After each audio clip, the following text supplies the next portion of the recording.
Hello student, आज हम लोग ये साइकोलॉजी के फर्स्ट ईयर के फर्स्ट पेपर की ही क्लास कर रहे हैं, जिसमें आज हमारा टॉपिक है लर्निंग। तो लर्निंग में सबसे पहले हम लोग समझेंगे कि लर्निंग का अर्थ क्या होता है। लर्निंग जिसे हम लोग हिंदी में अधिगम कहते हैं। अधिगम यानी कि अधिगम को शिक्षा मनोविज्ञान का दिल कहा गया है। अधिगम का शिक्षा के क्षेत्र में विशेष स्थान बताया गया है, और क्योंकि शिक्षा का सर्वप्रथम उद्देश्य ही सीखना है, तो हम सभी जानते हैं क्या कि मनुष्य का जीवन जन्म से लेकर मृत्यु तक सीखना ही है। घर, स्कूल, अपने आसपास के वातावरण से मनुष्य कुछ ना कुछ सीखता ही रहता है और अपना सर्वपक्षीय विकास करता रहता है। तो आज हम देखते हैं सीखने की प्रक्रिया द्वारा दुनिया बहुत छोटी हो गई है। विभिन्न प्रकार के अनुभवों की वजह से स्वाभाविक व्यवहार में जो परिवर्तन होता है, उस प्रक्रिया को अधिगम या सीखना कहते हैं। इस प्रक्रिया को अधिगम या सीखना कहते हैं। अब हम लोग एक उदाहरण से समझ लेते हैं, एग्जाम्पल द्वारा, कि सीखना क्या होता है। तो जब कोई छोटा बच्चा जलती हुई दिया सलाई को हाथ लगाता है तो उसका हाथ जल जाता है। अब क्या होता है कि उसे ये अनुभव एक तरह से इस तरह का, जब उसके साथ कोई घटना घटित होती है तो वो उसके लिए एक एक्सपीरियंस बन जाता है, और जब दूसरी बार वह जलती हुई किसी भी वस्तु की तरफ हाथ बढ़ाने का साहस नहीं करेगा। जब भी कोई जलती हुई वस्तु देखेगा तो वह उसको नहीं टच करेगा, क्योंकि एक बार उसका हाथ जल गया। अब उसको इस चीज़ का एक्सपीरियंस हो गया कि ऐसी जलती हुई वस्तु छुएंगे तो हाथ जल जाएगा। इसी को हम लोग क्या कहते हैं, लर्निंग। तो लर्निंग हमारे अनुभव के द्वारा हुई। इसके बाद हम लोग देख लेते हैं अधिगम को अधिक विस्तार से समझने के लिए उसकी कुछ परिभाषाएं। परिभाषाओं में बहुत से मनोवैज्ञानिकों ने अलग अलग परिभाषाएं दी हैं और बताया है कि अधिगम क्या है, लर्निंग क्या है। तो गेट्स व अन्य उनके सहयोगियों ने क्या बताया है, अनुभव के द्वारा व्यवहार में होने वाले परिवर्तन को सीखना या अधिगम कहते हैं। ठीक है, अनुभव के द्वारा, यानी वही अभी जैसे पहला कि हम लोग ने एग्जाम्पल में देखा कि कोई हम लोग को एक्सपीरियंस होता है, जब हम लोग उस चीज़ का अनुभव करते हैं, एक्सपीरियंस बढ़ता है, तो जब हमारे व्यवहार में जो चेंज आता है, फिर आगे से हमने कोई भी जलती हुई चीज़ देखी, नहीं टच करी, तो इसको क्या कहते हैं, सीखना या अधिगम। इसकी दूसरी परिभाषा क्रो एंड क्रो ने दी है। ठीक है, तो इसकी दूसरी परिभाषा क्रो एंड क्रो की, पहली गेट्स की या दूसरी क्रो एंड क्रो की। इन्होंने क्या कहा, सीखने के अंतर्गत क्या आता है, आदतें, ज्ञान तथा व्यवहार को ग्रहण करना शामिल है। इसी को हम सीखना कहते हैं। जो हम लोग नई नई आदतें हमारे अंदर डेवलप होती हैं, हमारी नॉलेज बढ़ती है, और हमारा व्यवहार जो चेंज होता है या व्यवहार हम जो करना सीखते हैं, ये सभी हमारे लिए क्या कहलाता है, लर्निंग। इन सभी को हम लोग अधिगम कहते हैं। तीसरी परिभाषा दी है पॉल के अनुसार क्या है, अधिगम व्यक्ति में एक परिवर्तन है। अधिगम क्या है, एक चेंज, जो धीरे धीरे बच्चा जैसे चलना शुरू करता है ना, पहले घुटनों पे चलता है, फिर पैरों पे चलता है, फिर दौड़, तो ये भी एक चेंज है ना। तो अधिगम व्यक्ति में एक परिवर्तन है जो उसके वातावरण के परिवर्तनों के अनुसार होता है। जो वातावरण में जो परिवर्तन होते हैं उसी के अकॉर्डिंग वो व्यक्ति या बालक सीखता चलता है। ठीक है, इस तरह से ये अधिगम की परिभाषाएं हो गई। अब इन परिभाषाओं को भी एक्सप्लेन कर लेते हैं। इन परिभाषाओं के आधार पर क्या कहा जा सकता है, इन परिभाषाओं के अनुसार ये कह सकते हैं हम कि अधिगम द्वारा मनुष्य के व्यवहार में परिवर्तन होता है। जब किसी चीज़ की हम लर्निंग करते हैं तो उससे हम लोग कुछ, हमारे व्यवहार में कुछ चेंज आते हैं, है ना। पुराना जो मतलब था वो बदल कर हमने कोई नई चीज़ सीखी तो कुछ चेंज आएगा। सीखना नए अनुभव ग्रहण करता है।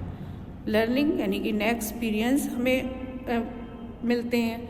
जब हम कोई चीज़ सीख लेते हैं तो हमारा एक्सपीरियंस और बढ़ जाता है, पता चल जाता है कि अब हमें ऐसा नहीं करना चाहिए, ऐसे से ऐसा करना चाहिए।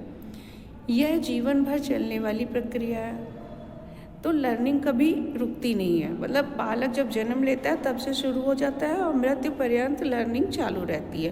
वह हमेशा ही व्यक्ति कुछ न कुछ सीखता रहता है। तो जीवन भर चलने वाली प्रक्रिया, यह एक सृजनात्मक पद्धति है। तो इसमें हम कुछ न कुछ सृजन करते हैं, कुछ न कुछ नया क्रिएटिविटी हमारे अंदर बढ़ती चलती है। हम कुछ नई चीज़ें सीखते जाते हैं, कुछ क्रिएटिविटी ऐसे ही बढ़ती रहती है। यह स्थानांतरित होता है।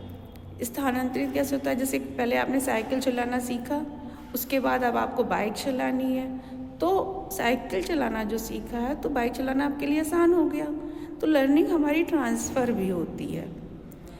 अगर आपने एक जैसे हिंदी सीखी है, हिंदी के शब्द सीख रहे हैं, फिर उसको आप हिंदी लैंग्वेज पूरी आपको आ जाएगी, स्थानांतरित होती जाएगी। एक के बाद एक लर्निंग स्थानांतरित होती है। सीखना सार्वभौमिक है। सीखना आपका कहीं हर जगह वही क्रिया सब लोग सीखते हैं, चाहे अपनी कंट्री में हो, चाहे दूसरे कंट्री में हो, चाहे इस शहर में हो, चाहे दूसरे शहर में हो। और जो चीज़ सीखी है आपने हर जगह यूज़ कर सकते हैं, यहाँ पर भी यूज़ कर सकते हैं। किसी दूसरे शहर जाएंगे वो तभी भी आप उस लर्निंग का यूज़ करेंगे, किसी दूसरे कंट्री जाएंगे तो भी उसका यूज़ करेंगे। और सीखना एक प्रक्रिया है, ना कि परिणाम। तो सीखना एक प्रक्रिया है, प्रोसीजर है, उसको बराबर प्रक्रिया चलती रहती। किसी चीज़ का रिजल्ट नहीं है कि ये चीज़ सीख ली, रिजल्ट आ गया, काम खत्म। तो ये प्रक्रिया पूरे लाइफ टाइम चलती है। जैसे यह एक मानसिक प्रक्रिया है। मानसिक प्रक्रिया क्यों? क्योंकि हम अपना माइंड भी तो यूज़ करते हैं, इंटेलिजेंस भी तो लर्निंग में यूज़ करते हैं, इसलिए यह एक मानसिक प्रक्रिया, यह प्रगति और विकास है। क्योंकि हम लर्निंग के द्वारा ही तो डेवलप होता है, और नई चीज़ सीखते हैं और नया डेवलपमेंट आता है, प्रोग्रेस होती है हमारी हर व्यवहार में, हमारी आदतों, हर चीज़ में परिवर्तन होता है। प्रगति और विकास है। इसके बाद हम लोग देख लेते हैं लर्निंग की कुछ विशेषताएं। तो लर्निंग की विशेषताएं क्या हैं? लर्निंग की विशेषताएं हैं, अधिगम जीवन पर्यंत होता है। यानी कि ऐसा नहीं है कि एक थोड़े टाइम होगा अधिगम खत्म हो जाएगा। लर्निंग जीवन पर्यंत होती रहती है। अधिगम निरंतर और सतत होता है, कंटिन्यूअस चलता रहता है, लगातार और कंटिन्यूअसली, रेगुलर और कंटिन्यूअस चलता ही रहता है लर्निंग। अधिगम सार्वभौमिक, यानी कि अधिगम केवल मनुष्य जाति का ही गुण ना होकर संसार के सभी जीव जंतु जैसे कीड़े मकोड़े, पशु पक्षी में भी पाया जाता है। सभी लोग सीखते हैं। लर्निंग केवल ऐसा नहीं मनुष्य ही कर रहा है, पक्षी भी सीखते हैं, एनिमल्स भी सीखते हैं, सभी लोग सीखते हैं, है ना। ये लर्निंग सभी के अंदर पाई जाती है।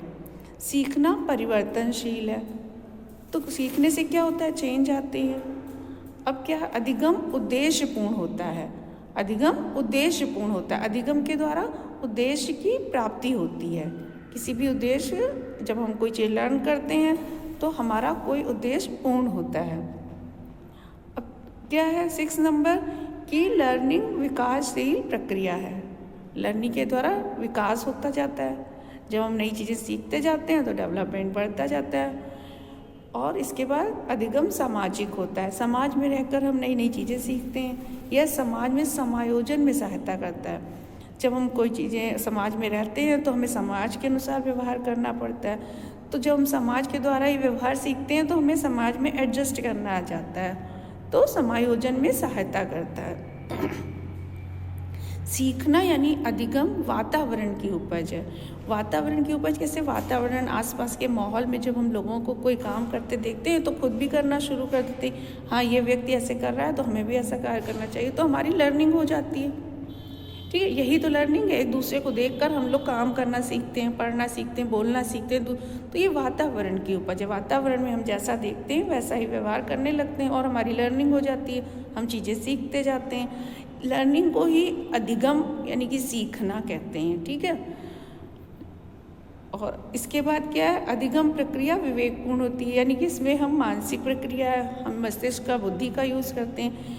जिसकी इंटेलिजेंस जितनी अच्छी होती है वो उतनी जल्दी कोई चीज़ें सीख लेता है। कोई बच्चा थोड़ी देर में चीज़ें सीख पाता है। जिसका IQ या मतलब इंटेलिजेंस कम होती है वो लोग देर से सीख पाते हैं। जिनकी अच्छी होती है वो ज़्यादा जल्दी और अच्छे से सीख लेते हैं। अधिगम सकारात्मक और नकारात्मक दोनों होता है। सकारात्मक और नकारात्मक कैसे? सकारात्मक यानी कि हम लोग बहुत सी चीज़ें लाइफ में ऐसी हैं जो पॉजिटिव होती हैं, वो सीखते हैं। ये और बहुत सी निगेटिव चीज़ें भी होती हैं, वो भी हम लोग सीख लेते हैं। ये डिपेंड करता है वातावरण, हम लोगों को किस तरह की शिक्षा है, हमारी किस तरह के पेरेंट्स हैं, हमारा क्या वंशानुक्रम है, इस पर डिपेंड करता है। तो लर्निंग दोनों तरह की होती है, वो सकारात्मक भी हो सकती है और नकारात्मक भी हो सकती है।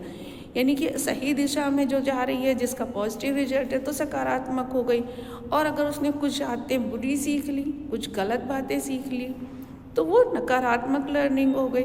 तो सकारात्मक और नकारात्मक दोनों ही होती है लर्निंग। इसके साथ आज की ये क्लास हमारी कंप्लीट होती है। नेक्स्ट क्लास में इसी को आगे कंटिन्यू करेंगे, लर्निंग के बारे में और आगे पढ़ेंगे कि लर्निंग क्या क्या है।